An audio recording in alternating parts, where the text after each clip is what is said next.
Friends, welcome back to AppIQ, and if you're new, special welcome to you.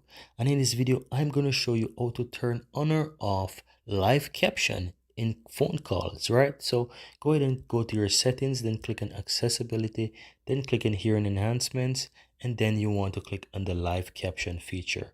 You want to ensure this is turned on, right? So that you can have up the features from that caption. Then scroll down, guys, and you will find a feature that says live caption in calls, and below you would see it says caption calls ask every time. So it will still work if it says ask every time, but you will have to allow this feature then, but you can automatically have this turned on or turned off. So if you click in that, you'll have the always option, so this will make it always work automatically, or you can simply turn it off if you never want to have it. So if you don't want to have it and you don't want it to ask you every single time while you're using the caption, you can turn this off. Or if you want to use it by default, you put it in always.